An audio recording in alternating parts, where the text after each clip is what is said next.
Alright, it's been 10 entire months since I last went to a concert. So I've been going through concert withdrawal, and I had to see something, because the last half of 2015 and the first half of 2016, just nobody I wanted to see was touring. So finally, I saw Dream Theater was going on tour for the Astonishing album, and I'm like, okay, I've seen them once before, as you can tell by my shirt that I got on their last tour. And I didn't get an Astonishing shirt this time because I just didn't really like the t-shirts they had, and even though I try to get a t-shirt every concert I go to, I didn't for this one. But anyways, I saw them in the good old Radio City Music Hall. And why? So I was the 25th row from the front, so I was relatively close, still a pretty good view for the money.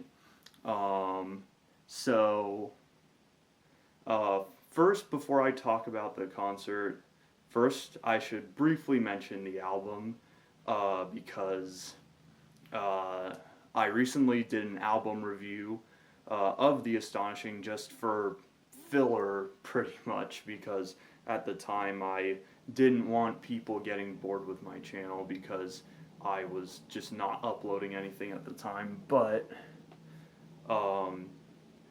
my big complaint about that album was that it was too dang long, 130 minutes of material. And that reminds me, so Dream Theater really wants to promote the idea that the Astonishing tour is going to be like you're watching a movie or something, or like a live show that isn't, a metal concert. And it's gotten to the point where they printed programs.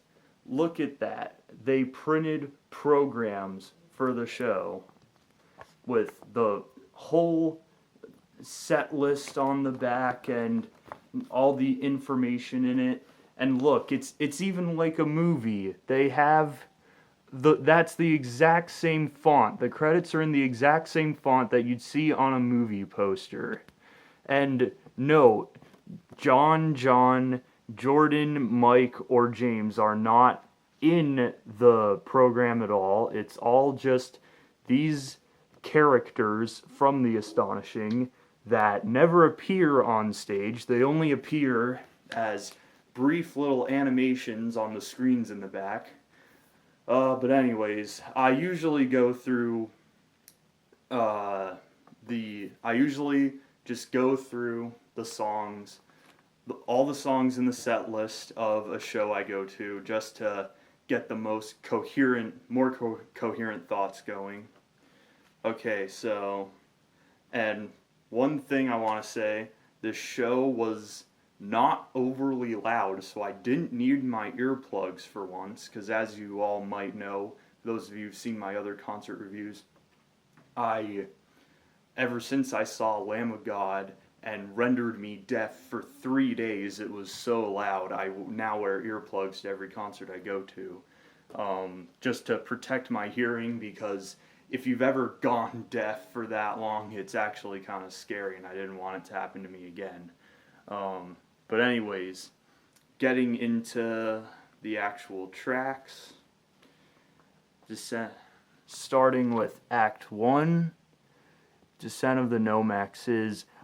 First, all the Nomax tracks on this album are just the animations of the Nomax themselves flying around, and they do all the weird little movements to all the Skrillex type sounds that they're doing. But anyways, after the like a movie trailer, because the track ends with the two so Dystopian Overture starts, and it's great to see John, Jordan, and Mike on stage together, even though I wish Portnoy was still in the band. Mangini is still, he looked like he was having a lot of fun at that show. And one thing I should mention about Mayung, actually, I might wait till a little later, but first things first, I saw Mayung actually smile. Like, usually he's like, but I could see him, even though I was like 20 or 30 yards from the stage, I could see him at a couple points going, like, it's so out of character for him to do stuff like that. And actually, if I can jump ahead to the very last song, The Astonishing, like, they start the song, you know how the song The Astonishing starts with, it's a slow anthemic thing, like like, on the guitar and bass and all the instruments really, you can just play it with one hand. So since it's the last song, they all point at each other and everyone cheers for each band member. Like, first, Petrucci points at Mike and Mike's like, yeah. And then Mike points at Jordan and Jordan's like, yeah. And then Jordan points at Mayung and everyone cheers for Mayung. And again, out of character. I never expect to see Mayung do this. He just like puts on a weird face and points at Petrucci. He's just like really dramatically. Oh, it's so funny to see him just like not do this the whole show. But anyways, I'm getting ahead of myself. Actually, whoa, there's 34 tracks. I don't know if I'll do a track by track on this one. I'll just mention a few highlights of the show then. So, James, actually everyone, all the instrumental band members were awesome as usual. James, though, I feel like James might have been having an off night because I could tell there were parts where his singing was off key and you could tell he was like straining on a couple songs. But like the first time I saw them, which was the tour for their self-titled album, James actually sang great at that show. So like I knew he can sing. He was just probably having an off night that night, and he was rocking these absurd leather pants that would just, I don't know, there was just something about like the white designs on them and that just seemed a little over the top even for James. But anyways, let's see. It's nice to have the set list right in front of you, but right, for A Life Left Behind, there was one thing I've always wondered, and that's how an acoustic guitar sounds through distortion. I've seen YouTube videos of people playing electric acoustics, or is it acoustic electrics, through distortion, and it just sounds like a regular distorted electric guitar. And I noticed, because if you listen to A Life Left Behind, there's a lot of switching between the acoustic and electric setting on the piezo pickups on Petrucci's Majesty, because like the verses are acoustic but the chorus is distorted. So for one bar he hit the pedal and he would play like one measure with distortion with the piezo activated, but then he would like quick flick it down into the regular passive pickups. So just little things like that were things I noticed. A New Beginning I definitely have to mention, because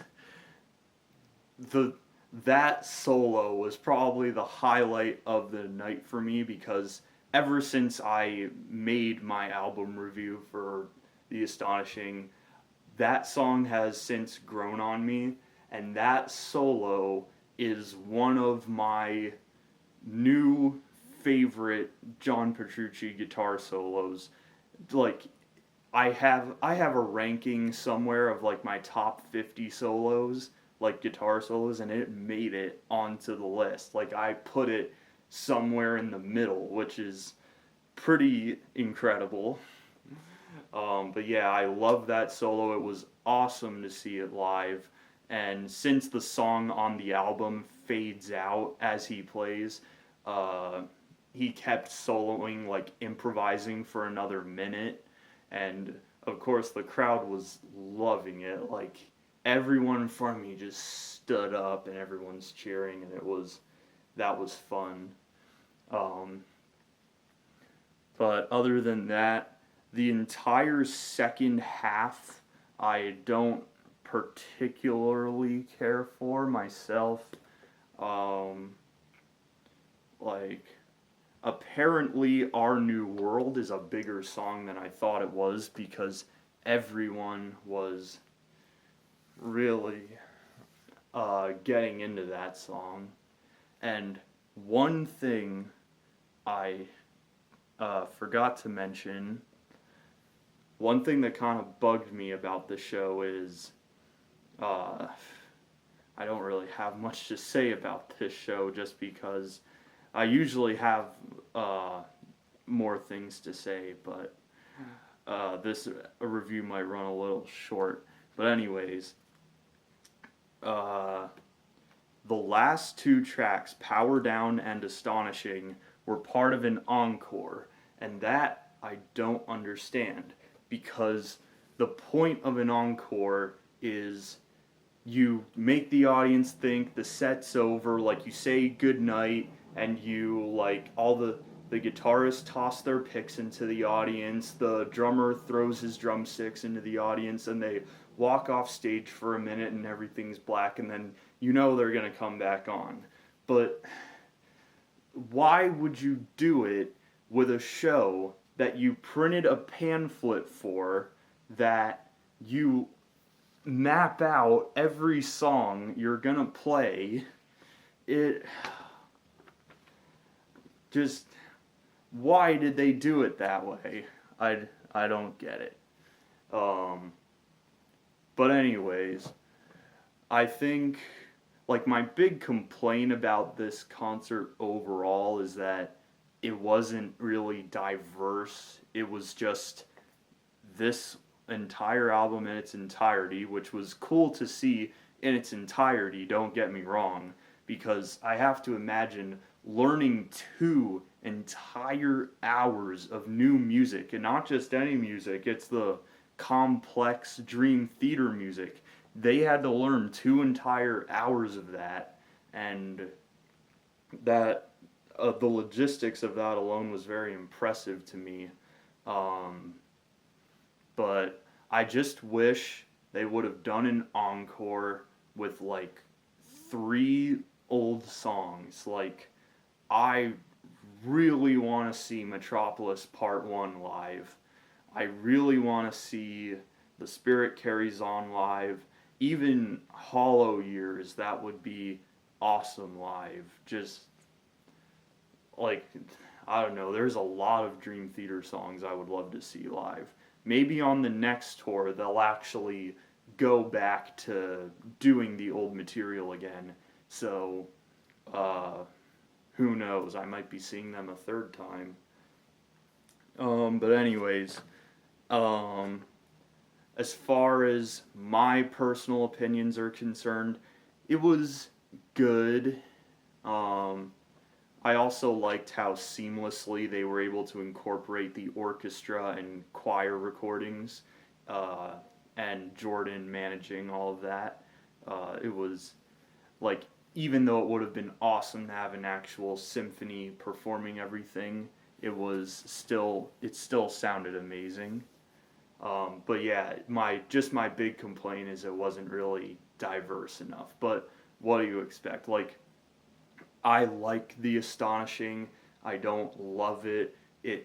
I think it's one of the better overall albums Dream Theater's ever made. It's definitely one of their more listenable albums in my opinion. But anyways, I want to get into my mother's opinion of the show because my mom was my only reliable means of transportation for getting to New York to see the show because they were the closest show for me, or at least it was the only one that fit into my hectic schedule. So we went together, and my mom knows nothing about Dream Theater. Just like on the bus there, I just like showed her a couple songs. I showed her. I told her about all the members of the band, their brief history, and I showed her a few Dream Theater memes, which are always hilarious. But anyways, my mom played piano a lot in her early years. She doesn't really play that much anymore. So I told her just to watch Jordan because Jordan's an incredible keyboardist. He's an incredible pianist, and I thought she would be really impressed with him. Even though I feel Jordan, from a technical aspect, holds back a little on the Astonishing, just because it's supposed to be more of a rock opera than a traditional Dream Theater album, so there's less soloing on his synth with the wheel, but still, she said he thought he was really very good. She said you can tell he knows his stuff and he's had all the proper training, and she said his technique was very good, the way he lifts his hand. She specifically mentioned the way he lifts his hand after doing a phrase is something you're supposed to do. I don't remember that specifically from my days of piano playing, but like especially when he's playing the clean piano parts on his keyboard, which in the Astonishing album there's a lot of clean piano parts, so you can tell he was just very fluid with those, so you could tell she liked that. She liked John Petrucci. She also thought A New Beginning solo was awesome. She thought the drumming was awesome, even though she complained she can't see the drummer, because if you ever see Mayung's drum kit, it's like it encircles him 180 degrees, and there's stuff up top that encircles him up top, so he's going like this when he drums sometimes.